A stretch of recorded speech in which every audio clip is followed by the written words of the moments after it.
when it comes to sustainability, we need to tackle at the same time, if I may say, environmental issues and social topics. It's very important.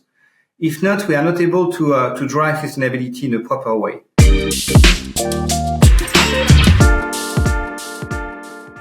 Welcome to the CSO Impact Podcast, where we talk to leaders in sustainability. We're discussing how we can work in a way that makes a positive impact on the planet. I'm your host, Harald Neidhardt, and in this episode, we talk to Antoine Sautenet, Chief Sustainability Officer at Michelin. Antoine, thank you so much for being here with us today. How are you? Very good, thank you, Harold. I'm very pleased to be with you today. Just coming back from holidays, so very glad to be with you today. Awesome. Energized, Antoine. Perfect. So let's start maybe talk about the role of the Chief Sustainability Officer at Michelin. Maybe first, let's kick us off with a short overview of what is Michelin? What are you doing at Michelin? Okay, great, Harold. I think you all know the company Michelin due to the mascot, the Michelin Bibendum, and also the Michelin Guide, the restaurants and so on. But sometimes we do not know exactly that Michelin is, at the same time, we are producing and selling tires, but we are also promoting experiences through Michelin Guides, especially for the restaurants. So our activities are very broad and mainly three activities: products, tires. So we are manufacturing and selling tires. We are also providing services to fleets. We are also providing experiences. But we are also investigating new territories of growth through our experience on high-tech materials. For more than a century, we have a strong experience on high-tech materials, which could be, new territories such as constructions, aeronautics, healthcare, medical services. So, the horizon is very, very large.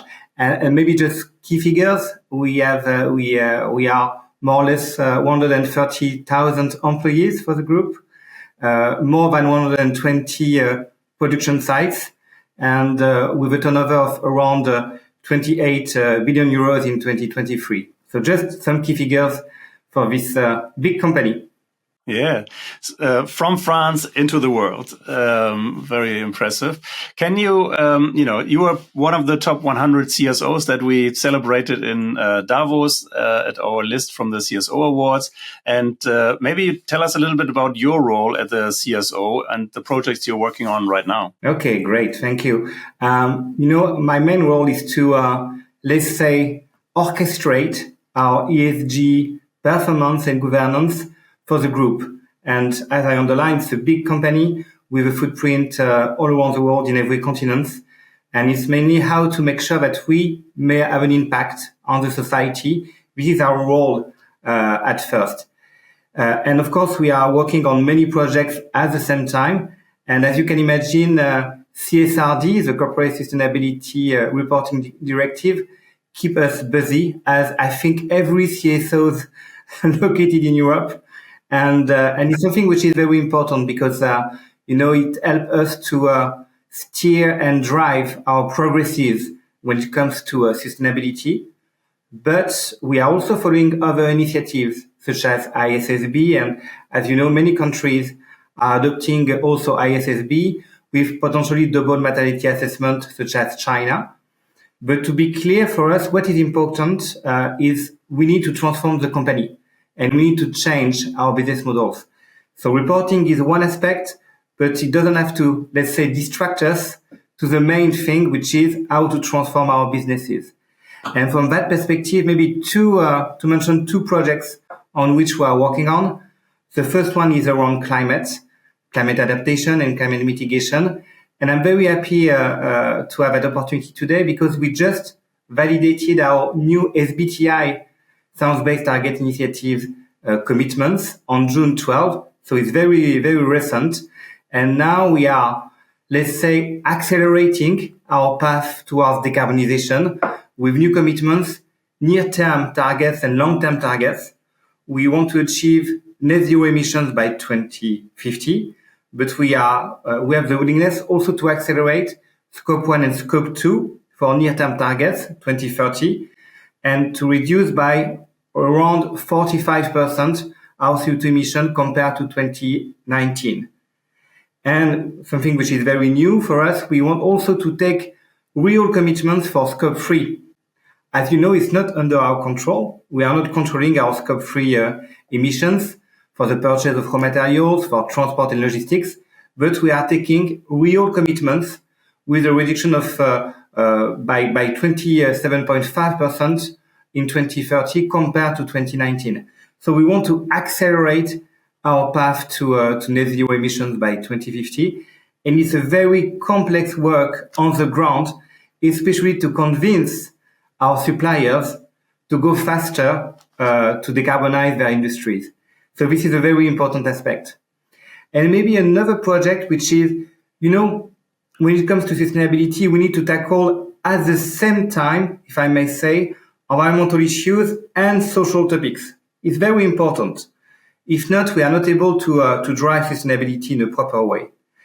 So we, just as an example, and maybe we'll have an opportunity to develop other examples, we just adopted a new policy on diversity, equity, and inclusion, which is a very important aspect on sustainability. It's also a question of performance, because you know that diversity is also a way to attract new talents and to develop our collective intelligence. So it's about people, it's about performance, it's about also the society, because we want to have an impact on the society. So it's just a new policy on diversity, equity, and inclusion that we want to develop in every continent, all around the world, in North America, in China, in South America. So we are very happy to develop this new policy. Just a few examples, but I'm sure that we will develop new other examples. Yes, and thank you for giving us right away some good pointers. We will come back to that and the supplement of your work. But what I'm also interested is in obviously you as a person. So can you tell us a little bit just about your background? So how did you arrive at this role? Tell us a little bit about your journey to where you are right now. Okay, I'm coming from a little bit far actually, because I'm a lawyer by background. And I combined public and private experiences. At the beginning, I was a professor in international law in France with a strong expertise on the relations between the European Union and emerging countries of Asia. So I was traveling quite extensively in Thailand, in Vietnam, in China at that time. And I was a researcher at the French Institute for International Relations for many years. So my job basically was to write articles on EU-China relations and how we can develop our partnerships with China. So that was the first period of time of my career. And then I decided to be more on the action, if I may say. So I decided to work for the French Ministry for Foreign Affairs, located in Paris, and I was in charge of everything related to economic diplomacy, so in charge of international trade, free trade agreements between European Union and third countries, intellectual property rights, investment law, but also the Asian Development Bank based in Manila in Philippines. So I was in charge of everything related to trade and how to regulate basically international trade. So that was a very exciting experience for me, and with a lot of initiatives coming from the French state at that time. That was the G20 presidency of France. So I was coordinating all the efforts to promote new regulations for international trade. And then I decided to be more and more on the action and on the ground, and to move from the public sector to the private sector at Michelin. And I joined the Michelin group, let's say 10 years ago. And at the beginning, more on the public affairs side. So I was in charge, I was the diplomatic advisor for the group, in charge of geopolitics and trade, based in Paris. Then I moved to Thailand. That was absolutely great. I was in charge of coordinating governmental relations for Southeast Asia, Japan, South Korea, and Australia. That was very key for us, because as Michelin, we are facing many obstacles to trade in these countries. So my role was to support the businesses on the ground to face and to resolve these obstacles.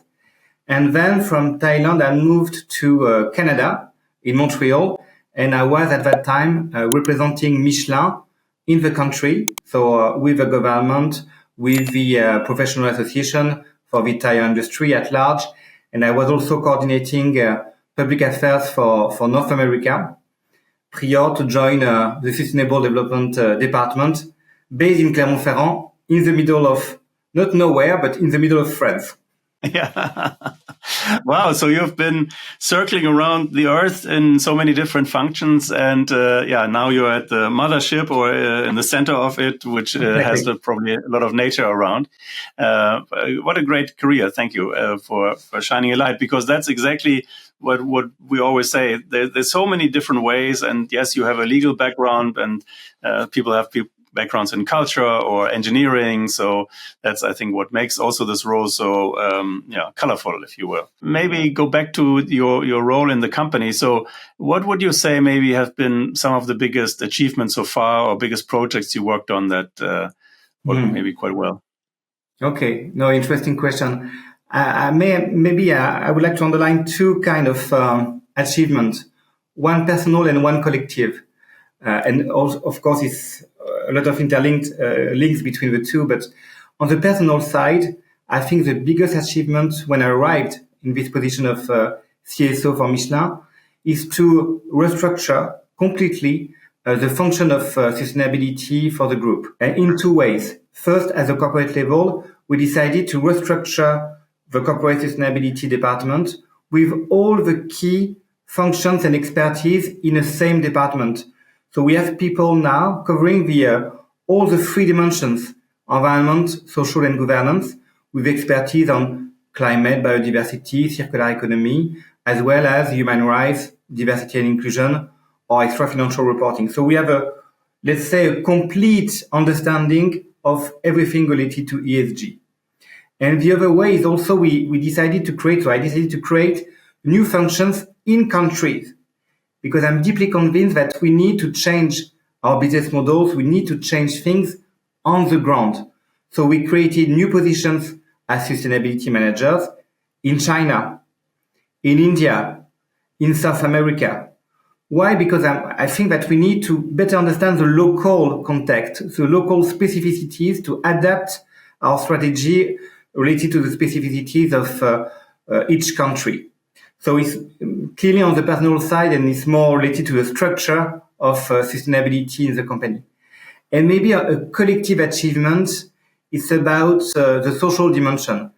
And you know, Harald, that Michelin is relatively well known for the social dimension due to the DNA, the history of the company. And I'm very proud of one project, which is the living wage. We decided to deploy a living wage for every employee of Michelin in every continent, which is a remuneration which encompasses a lot of things, but a basic but important wage covering housing, but also the capacity to have a family and to take the responsibility of the family and to look forward with this living wage. And we just received a certification from an NGO, the Fair Wage Network NGO, and it's something which is very important, because we cannot do business if we are not paying correctly or in a correct manner our employees. We cannot be part of the business if we are not doing so. So it's absolutely key, and it's part of what it means, sustainability. And also we are offering, let's say, a social protection, an universal social protection for every employee. It's something which is ongoing, but we will have 100% of our employees by 2025 with a social protection, meaning access to healthcare, maternity and paternity leave. So a whole process with a lot of rights and same philosophy, same mindset.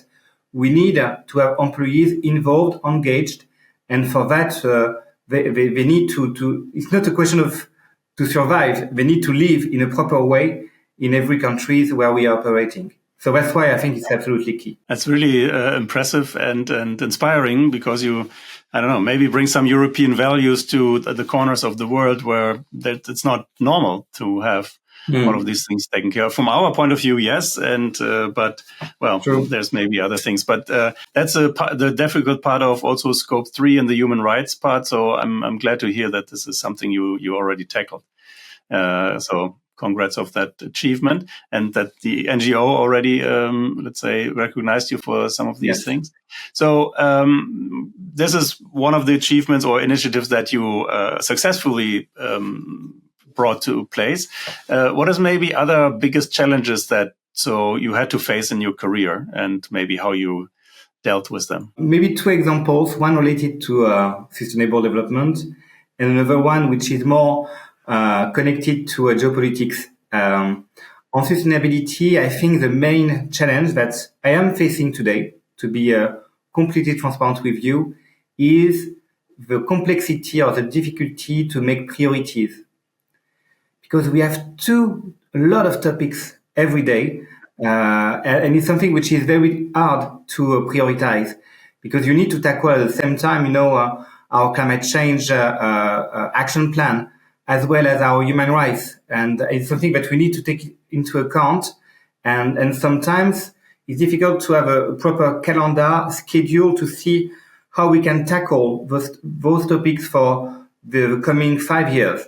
And it's something which is very, very hard to do. So I think it's something that you already heard from other CSOs, but how to make priorities is a huge challenge. And maybe one of the biggest challenges in my career at large, if we take a step back, I think it's related of what I have done on geopolitics. And I think the main challenge was related to the specific time that we faced collectively in Europe, which was the invasion of Ukraine by Russia. And at that time, I was in charge of following up all the EU sanctions, or US sanctions, or international sanctions at large, and what is the impact on a company such as Michelin on the ground, where we know that a lot of people are experiencing difficulties in Ukraine as well as in Russia, because we had a factory at that time near Moscow, and these people didn't ask for anything. So we need to tackle those topics, and we know that people are suffering on the ground. And that was a lot of stress, to be completely honest. A lot of stress, but a very rich experience, because we had to work with many other departments, the legal department, the customs department, the businesses, to see what is the accurate answer for this conflict in Europe. And we explained that in the past, but in Europe we have now a conflict, and how a company such as Michelin can face this conflict with a huge impact on people. Thank you for your openness, because this is really a topic which is every day on our news, but how we deal with them in the business sense is not always so transparent or so visible. So I think that's a great topic, and thanks for sharing that. We, as you may know, we have part of our team is in Kiev, actually. So our designer and other team members, and sometimes we have the same effect that we say, sorry, I cannot be in the meeting. We don't have power. So hopefully in 2 or 3 hours again. So it has really arrived in our lives, and unfortunately, so thank you for bringing this up, and that, you had to find your way how to tackle with it. The role of the CSO is evolving, has been kind of getting stronger over the years. Maybe now presently there's a lot of the reporting things and new regulations coming in. But how do you see maybe the role of the CSO evolve over the next, let's say, 5 years? A very sensitive question and difficult question to see exactly what's coming up. But clearly, I think maybe two channels, two ways we can think about the future of CSOs. The first one is, I do think that CSO will be a core component of every businesses. Because as we underlined for our past discussions, Harald, we know that we need to change our business models, taking into account our planetary limits. So, and it's a kind of translation of CSO in every businesses. It will not be maybe the role of the CSO himself or herself, but in every businesses, we will need someone to drive sustainably our businesses. So I think this is the first evolution that we will see in any case. The second evolution I see is about the role of CSO as a key regulator or orchestrator of performance. We will have a role to play, a specific function to play to orchestrate the whole performance of a company. Because now we will see a merge between financial and extra-financial performances. So the role of CSO will be to clearly find the good equilibrium between planet, people, but also profit. Because without profit, we cannot work in an independent manner. So we need the three components at the same time. We need to find the right balance. And CSO has a role to play to find this good equilibrium between the three P, planet, people, and profit. So I think we will have a key role to play. And maybe just to refer back to our discussion on geopolitics, I do think that, geopolitics and sustainability will be a key component also of our role in the future, because we know that we are seeing the rise of geopolitical tensions, a lot of obstacles, new blocks coming up, potentially a Cold War between US and China. How sustainability will be able to live in this context, it will be a key issue to work on collectively. It's complex, and yes, we're not all futurists, and it's hard to see the things in the future and what evolves. And I like your perspective on the political side or geopolitics side. It's getting so complex, especially if you have these large supply chains worldwide. So yeah. Clearly. It's a big one. Now, we know CSOs come from different roles, as we know. What are maybe some of the characteristics or leadership traits, if you will, in your role as a CSO? What makes work exciting in this role? But what are maybe one or two of the things that make yourself up as a leader? I think one of the characteristics which is absolutely key is to be able to have a strong reactivity and to push topics strongly, including at the highest level in the company with the executive committee directly, and especially in terms of governance. I think it's very important how we can drive sustainability topics in a company such as Michelin, but as other multinational, is to be able to set up a specific governance mechanism in order to be able to drive topics one by one. And just to give you the example of Michelin, we established, I think, 6 years ago, 5 governance mechanisms on environment, health and safety, human rights, ethics, and sustainable finance. And for every governance committee, we have 2 members of the COMEX, of the executive committee. And the idea is to inform and to take the right decision at the right time. We have 4 meetings a year for each governance committee. And with this governance mechanism, we are able to drive sustainability in a company. Without this governance, it's very difficult to engage our employees, engage the action, especially the businesses. So it's absolutely key, and this is the role of the CSO to orchestrate, to be as transversal as possible.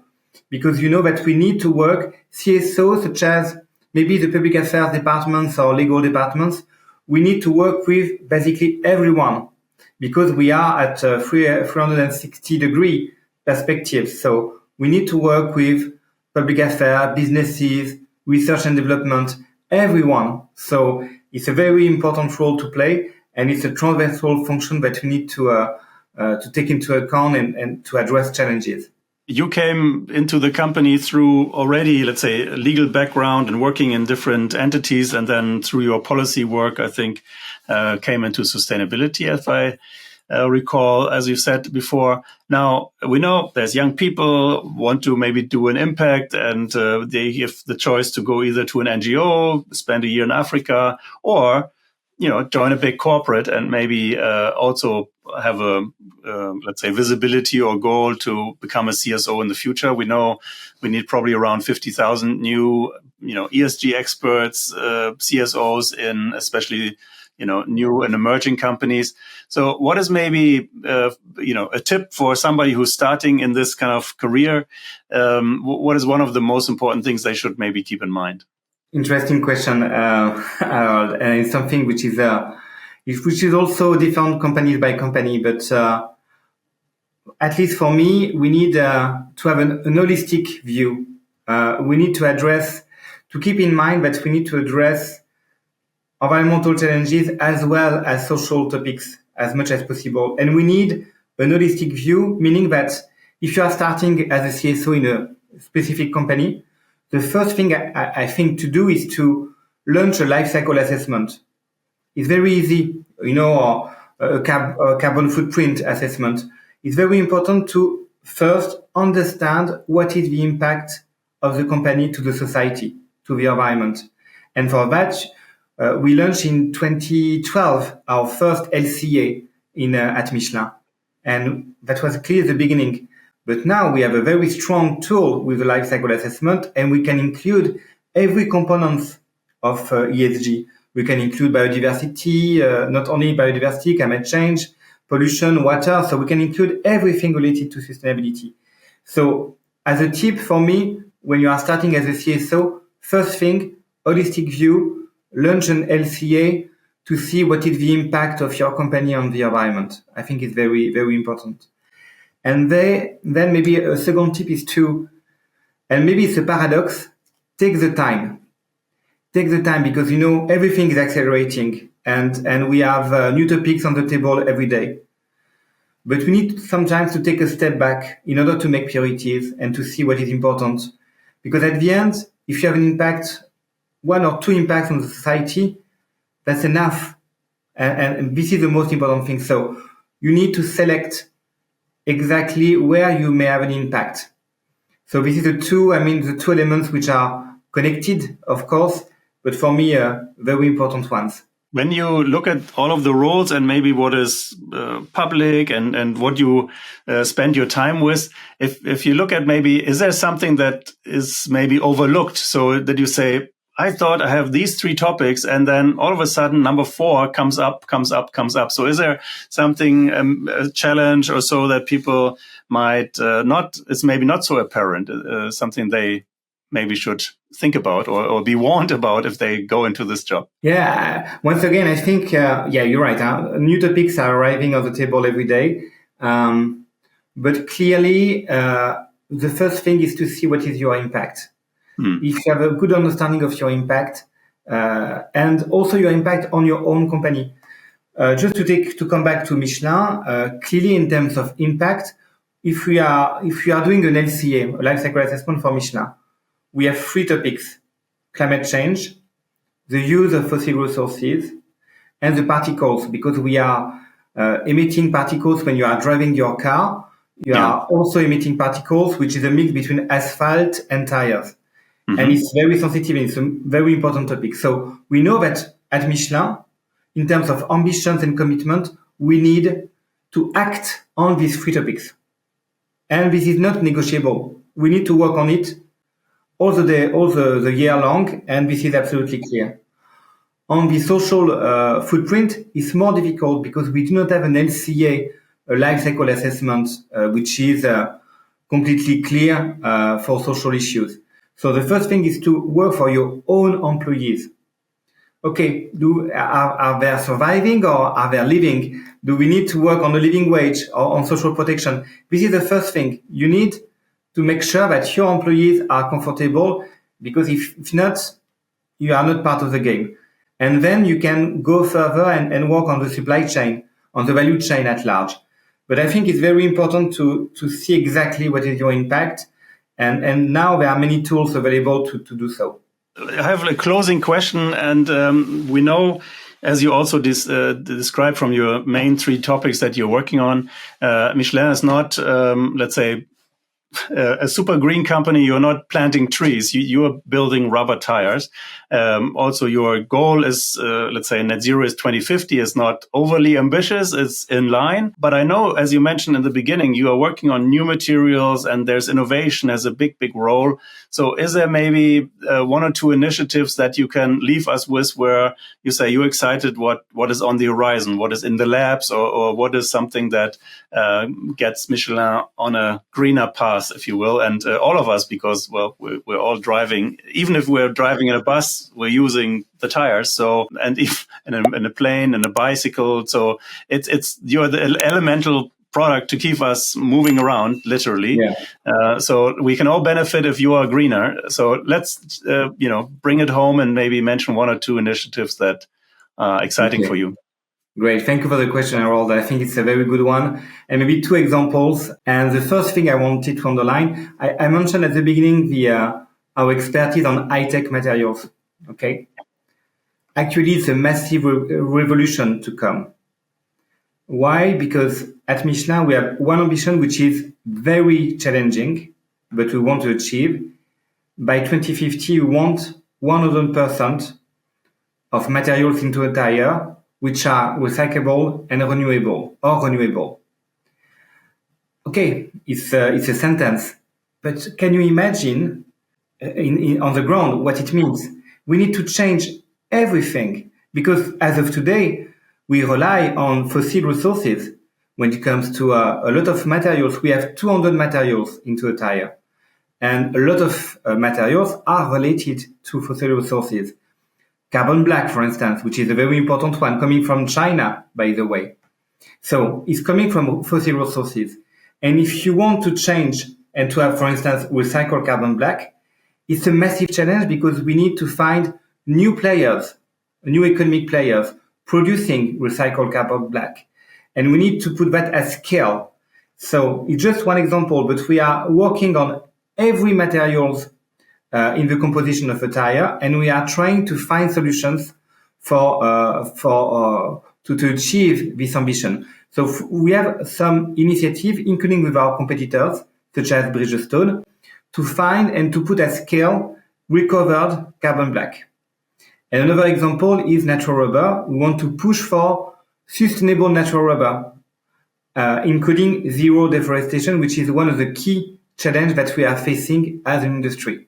So 100% of sustainable materials in the future and a strong initiative for our farmers, for the smallholders in the natural rubber value chain. I think this is the two, here you have the two main projects that we are working on, but it's a completely a change of paradigm for the future, and it's a very important challenge for us. Thank you for picking up the challenge and bringing your talent and your history and your expertise in pushing this forward. Has been a pleasure. Our time is up, unfortunately. So you have been a fantastic guest. Thanks for being on the CSO Impact podcast, Antoine. And for everybody who is interested in learning more about the roles of the CSO, please check out our book, Leadership for Sustainable Futures, and follow Antoine and his fellow CSOs on their journey. And let's applaud for everything they do to push the needle forward. Thank you, Antoine. Merci. Thank you so much. Thank you. Bye-bye.